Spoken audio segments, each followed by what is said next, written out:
The Transformation from Carbon-Based to Crystalline Body, Part 2, 2013. www.goldenagiofgaia.com. Steve Bekuv, October 30, 2022. Repost. Life in the mental planes in our crystalline forms. See footnote details in the YouTube description below. Before we look at the other advantages of having a light body, apart from being enabled to live in higher dimensions, we should note in passing that we have examples of terrestrials retrieving their crystalline forms. Each person who passes from the astral planes to the mental planes in the afterlife, which we would call the fourth and fifth dimensions, does so by uncovering their inner light body. Keep in mind that they have already dropped their physical body, whereas we are transforming ours from a carbon base to a crystalline base. Let's listen to two transitions, which we call Ascension, that of Frances Banks and Dr. G. Quat. Note 1. Her work finished in 4D, Frances Banks considers leaving the rest home she has been attached to in 4D and entering 5D. I am like a creature hibernating and yet, at the same time, sloughing off a skin which I no longer will be needing. I feel, sometimes, like a snake gradually shedding its skin.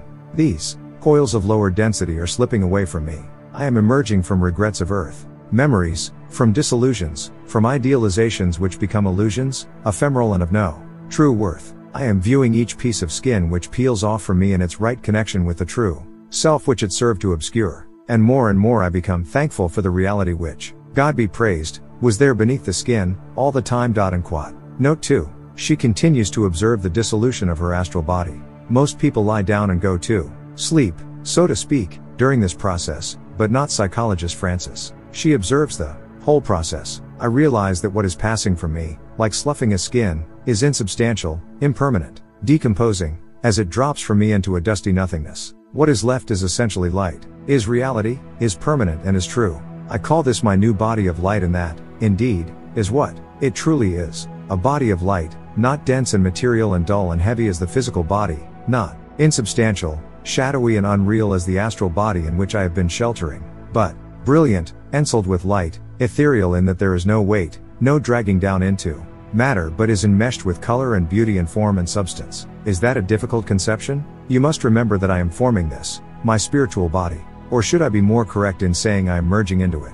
That sounds a paradox, but then, much to which I am becoming adjusted here is paradoxical when viewed in the light of the restricted thinking of the human mind. I still have a mind, I still have a body, but both are inevitably changing, and because of that I feel as if I am emerging, like a grub from a chrysalis, to a butterfly. Gradually I can function more readily and for deeper periods in my body of light, and, in it, can commune with more advanced souls and imbibe their wisdom. Quat. Note 3. And next Dr. G, who is sensing that his time for transitioning is drawing near, tells T.E. Lawrence, the Post-Mortem Lawrence of Arabia, the timelessness of our life, he said, misleads us into thinking that there is no longer any period to our happiness. We have no lengthening shadow of old age to put a natural limit to our activities, and so, when we are happy and easy, we think it can continue indefinitely. But I know there are natural period in our time here, and that I am approaching one of them.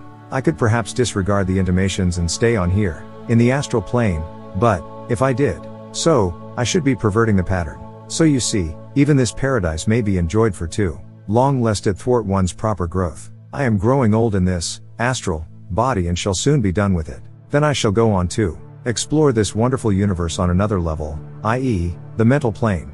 Note 4. As Dr. G spoke, the illumination of his wise spirit made a glory around him and was more convincing than many words. Quat. Note 5. Lawrence comments, I had heard about this second death and transition to the next sphere. Now it seems that I may be privileged to watch it happening to another. Quat. Note 6. In fact, Lawrence does watch it. Lawrence describes here the ascension of Dr. G from the astral plane to the mental plane. The end came suddenly. I called on him and was told that he was sleeping. We stood around and watched his still form and the light which waxed and waned there. In a breathtaking second the change came. The light gathered itself together and burned itself to a keen thought of light so intense and inward that we gasped and turned aside. Then it had gone, and only a wraith of our friend remained, which shrank away and disappeared as we watched. We sat speechless, absorbed in the beauty and meaning of the transition.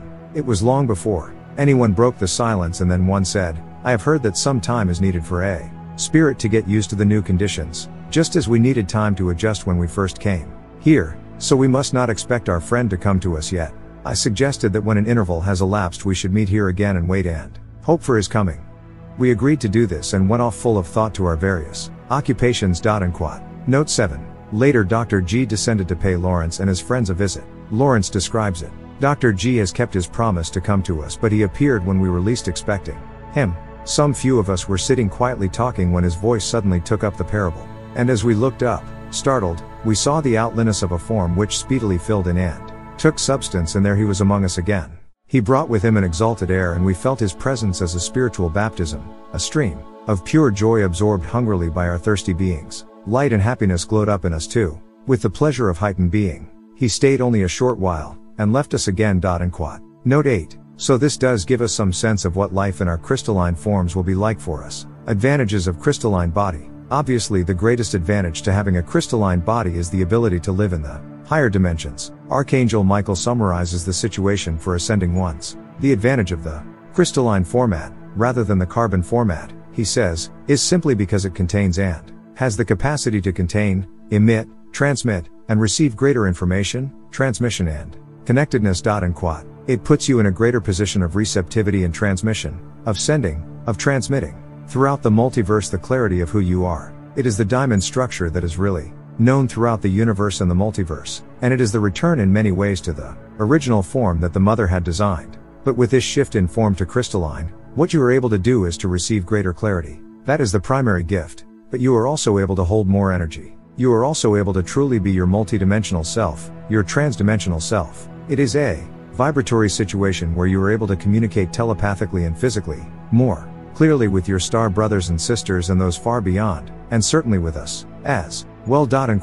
Note 9. It allows for the amplification of the chakra system. One of the primary essentials of shifting into a crystalline format is that you are able to have your chakra system amplified to full measure. And so in that, the restoration of your chakras, of your energy system, because that is what your chakra systems are, is at full operational strength while still being in a human form.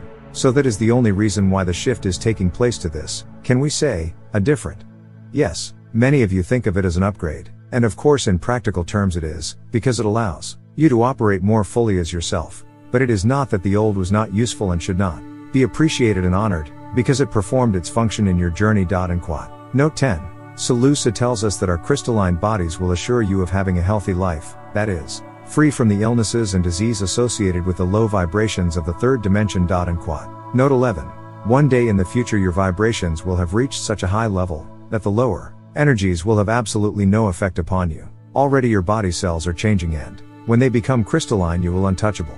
That time will come when you ascend, and nothing such as disease will be able to make any difference to you. Come on board our ships and you will find no evidence of doctors or hospitals as such. We have healing chambers, but at our level they are for balancing our energies. Note 12. It will allow us to halt the aging process altogether. Something that would not be noticed yet is, because of the higher vibrations, the aging process is slowing down. Eventually it will stop, and once you have crystalline cells the whole process can be reversed through the power of thought. The new cells will have a greater degree of consciousness than previously, and react to thought more quickly.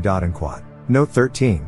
Matthew Ward also describes the impact of the transformation on our health. While elderly folks are of heart-wrenching concern for their families at this moment, within a few years this will not be an issue. The absorption of light not only brings spiritual clarity, it also changes body cells into a crystalline structure that will not degenerate as do third-dimensional body cells. Diseases now affecting the brain, along with all other diseases rampant in third-dimensional Earth, will not exist once the planet is free from the lower frequencies.